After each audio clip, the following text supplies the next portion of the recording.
Yes, today we are talking about Practice?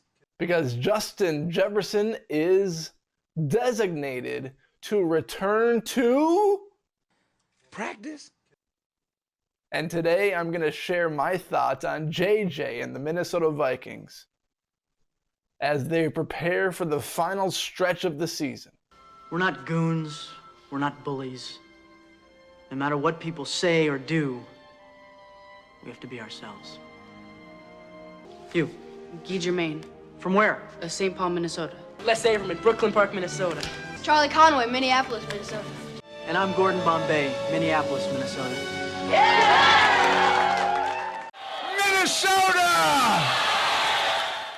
From the lakes of Minnesota. First, I need you to check out Hokeland Farm. Hokeland Farm has rotationally grazed, 100% grass-fed Hereford beef. This beef is sold in quarters and halves, and they also have custom sample packs so you can try before you buy. This beef has, listen carefully, no medications or antibiotics. And you get 20% off, 20% off, 20% off your first order if you tell Hokeland Farm you heard about them on the Minnesota Tim podcast. Now, this is what you need to do to take advantage of this deal. Contact Jared. Call him at 952-491-1541. That's 952-491-1541. You can check out their Facebook page at facebook.com/Hokeland Farm. You spell Hokeland, Hokelund Farm. And you can email them at hokelandfarm2012@gmail.com. It's beef season. Get good beef in your freezers today by calling Hokeland Farm and get 20% off immediately. All right, JJ is designated to return to practice for the Minnesota Vikings. It's been 4 weeks, and the Vikings designated him to return. It sounds like he's not going to play this Sunday at home versus the Saints. They want to make sure he's 100% healthy. Everything we're hearing is that you don't want to rush him back because JJ is the ultimate competitor. You know, going back several weeks ago, I questioned if JJ would ever come back this season because the way the season was going for the Vikings, they lost to the Kansas City Chiefs, and they were 1-4 at that point. But somehow, without the best wide receiver in football, the Vikings rattled off 4 straight victories at Chicago, home versus the 49ers, at Green Bay, and at Atlanta. Not only did they win 4 in a row without the best wide receiver in football, but they did so 3 out of the 4 games on the road. Now, I have a couple of different points in this podcast that I want to make. JJ is without a doubt the best wide receiver in football. He has hands that are unbelievable. His routes are crisp. Tyreek Hill is the only wide receiver in the NFL that can at least compete with being the best wide receiver in football. And his numbers are insane this year. But because I'm a Minnesota Vikings fan and I watch JJ closely, I will say he's the best wide receiver in football. Now, you have to look at these 4 wins by the Minnesota Vikings objectively. Because before the Vikings played their first game after JJ was injured, I came on this podcast and said, it'll be interesting to see, fascinating, because we need to see just how valuable the best wide receiver in football is to the Minnesota Vikings. Now, you can still be the best wide receiver in football, but you've got to be kidding yourself if you think JJ is as valuable right now to the Minnesota Vikings as he was before his injury happened. I love JJ. I've admitted multiple times he's the best wide receiver in football. But does that look different in terms of value to different teams? Because Jordan Addison has emerged as a wide receiver 1. TJ Hawkinson has emerged and finally woken up from his coma that he was in through the first few weeks of the season and now has become one of the best tight ends in football. Brandon Powell is a quality slot receiver. KJ Osborne, if he's going to come back soon, is another quality slot receiver. Now, I'm not saying the Vikings don't need JJ to succeed. Do not take my words out of context. But is he as valuable to the Minnesota Vikings roster as we thought? I think it's a legitimate question after the Vikings rattled off 4 games in a row. Now, what does value mean? Value is different than your ability, because JJ is the best wide receiver in football. But value is different than your ability. When LeBron James left Cleveland the first time, the Cleveland Cavaliers stunk. And he took them to the finals in 2007 when he left the Miami Heat.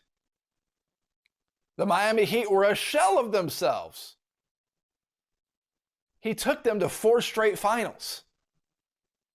He goes back to Cleveland. Oh, all of a sudden, Cleveland goes from sticking up the joint to being in the finals 3 or 4 straight years. He leaves again to go to LA. And what happens? Cleveland stinks again and the Lakers win a title. That's what valuable looks like. When a player is not present or is unable to play, and the team still manages to win a bunch of games without him, his value takes a hit. Now, I'm excited for JJ to come back. The Minnesota Vikings offense should be explosive. But I think we need to calm ourselves down a little bit. Because I think it's so easy to build something up in our minds and get so excited about what the Vikings offense is going to look like when JJ's healthy. Now Addison has emerged. Hawkinson's getting there. Osborne's been stepping up recently. Powell's been an amazing slot receiver. Dobbs was fascinating, was unbelievable against the Falcons. I think it's so easy to build things up in your mind on what things are going to look like when JJ returns. I'm guilty of it. You're guilty of it. When JJ officially returns to the starting lineup on the Vikings, then the pressure is on Kevin O'Connell. He's playing with house money right now. He can drop any play he wants. He has the creativity to drop any play he wants right now because you're without your number 1 wide receiver in football. Now, things should get easier when he returns. But it's not as simple as it seems most of the time. You know, the Vikings scored 31 points against Atlanta. Do I think if JJ was healthy, they would have scored like 45 points? Not necessarily. If JJ played against the Saints, and he's not going to, let's say the Vikings score 27 points this weekend. Would I think the Vikings would score 40 without or with JJ? No, I don't think so. Because now we got our best wide receiver back, eventually. Let's say he's back against Denver on the road next week. KOC, he's got a full playbook. He's got the best wide receivers, maybe the best duo in the league when he comes back. And winning cures everything. So I'm not going to go crazy and say, he's going to complain for lack of targets or whatever. But let's say the Vikings lose at Denver when JJ comes back. We know he's one of the most competitive players in the NFL. And let's say the Vikings lose that game. And he gets like 3 targets for like 1 catch and 12 yards. Just a hypothetical. Do you think he's going to go in that locker room and be happy? Absolutely not. He's playing for a contract. He wants the ball in his hands. He knows he's the best wide receiver in the NFL. But let's say the Vikings go to Denver and win, and he still only has 3 targets, 1 catch, 12 yards. We're not going to hear boo, because winning cures everything. And when you start losing, then the finger starts coming out. You start pointing it at the coaching staff. You start pointing it at other wide receivers. You're going to point it at the quarterback that they traded for. You're going to point the finger at everybody except yourself, because that's the way life works. We all do it. And JJ, he might do it too. Now, that's all hypothetical.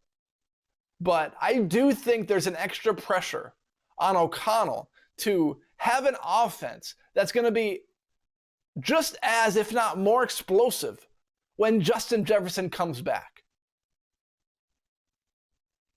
Because fans already have it in their head that when JJ comes back, the Vikings offense is going to be explosive. It's going to be unstoppable. It's going to be unbelievable. It's going to look like the 1998 Vikings. It's going to look like the 2009 Vikings. It's going to look like something we've never seen before. The Vikings, Kevin O'Connell, the pressure is now on to deliver. People are now calling you the greatest head coach of all time because you beat the Falcons on the road with a quarterback that didn't know the plays. It's crazy how quickly the narrative shifts.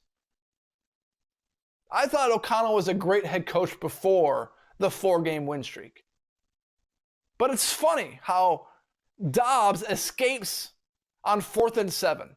He throws a touchdown to Powell. And now everyone is calling KOC the greatest head coach in the NFL, or one of the best. People are saying he can now lead the Vikings to a Super Bowl because Josh Dobbs completed a pass and escaped on 4th and 7. He was already that before this. The narrative changes so quickly in the NFL. If Josh Dobbs didn't convert a first down on that 4th and 7, would Minnesota Vikings fans still be hailing O'Connell's genius? Or did a player make a play? Did O'Connell guide him to make that play? And now everyone's hailing O'Connell as the best thing since sliced bread. Just things to think about. Thank you for listening to this episode of the Minnesota Tim Podcast. Please subscribe wherever you are listening to this podcast, on Apple, on YouTube, on Spotify, on Google, wherever you are listening. Hit follow, hit subscribe, review the podcast. I appreciate you making this episode and this podcast a part of your day.